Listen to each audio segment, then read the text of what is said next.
بنگلہ دیش کی پولیس اور آرمی اسٹوڈنٹس کے پیچھے پڑی ہوئی ہے۔ کہیں پولیس وینز اسٹوڈنٹس کے اوپر سے گزرتی ہوئی دکھائی دیں تو کہیں ہیلی کاپٹرز کو یونیورسٹی کی چھتوں پر لینڈ کرتے دیکھا گیا۔ ہزاروں لاکھوں اسٹوڈنٹس سڑکوں پر پروٹیسٹ کرتے دکھائی دیے، کہیں پر ریلیز نکالی گئیں تو کہیں پروٹیسٹ مارچ۔ دیکھتے ہی دیکھتے اسٹوڈنٹس کی تحریک اتنی پھیل گئی کہ انہوں نے مجبور ہو کر روڈز، ہائی ویز اور ریلوے سسٹم کو بھی بلاک کر دیا۔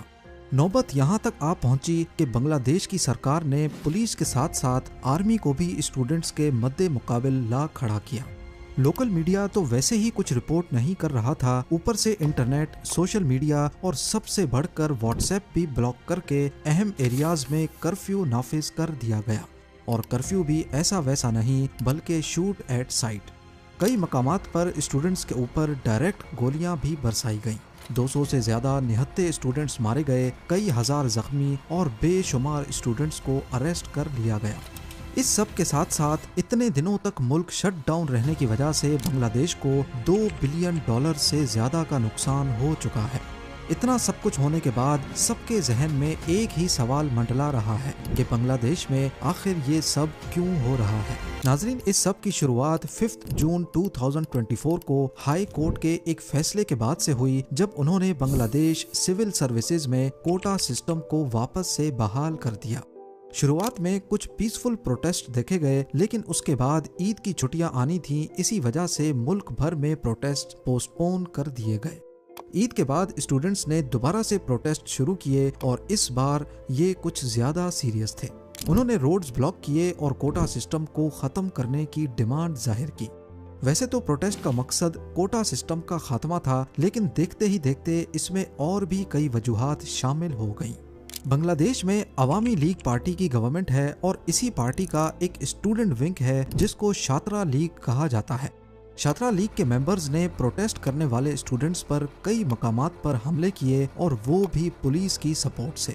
اس معاملے پر اسٹوڈنٹس جو پہلے صرف کوٹا سسٹم کے خلاف پروٹیسٹ کر رہے تھے، ان میں غصے کی ایک لہر دوڑ گئی۔ ساتھ ہی ساتھ کئی مقامات پر آرمی نے UN کی گاڑیوں کو پروٹیسٹرز کے خلاف استعمال کیا، جس سے یہ سمجھا گیا کہ شاید یونائٹڈ نیشنز بھی اس سب میں ملوث ہے۔ جب یہ خبر انٹرنیشنل میڈیا پر چلی تو پوری دنیا میں یونائٹڈ نیشنز کا ایک برا امپریشن گیا، اور UN نے بنگلہ دیش سے ایسا کرنے کی وجہ طلب کی۔ معلوم پڑا کہ کچھ گاڑیاں UN مشن کو رینٹ کی گئی تھیں، لیکن ان پر سے لوگو نہیں ہٹایا گیا تھا۔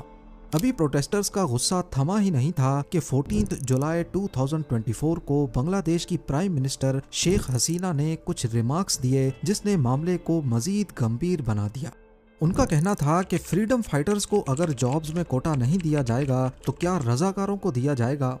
پرائم منسٹر کے اس بیان نے تو جیسے آگ سی ہی لگا دی، لیکن اس بیان کی اصل ویلیو آپ کو تب سمجھ آئے گی جب آپ کو فریڈم فائٹرز اور رضاکار کے بارے میں علم ہوگا۔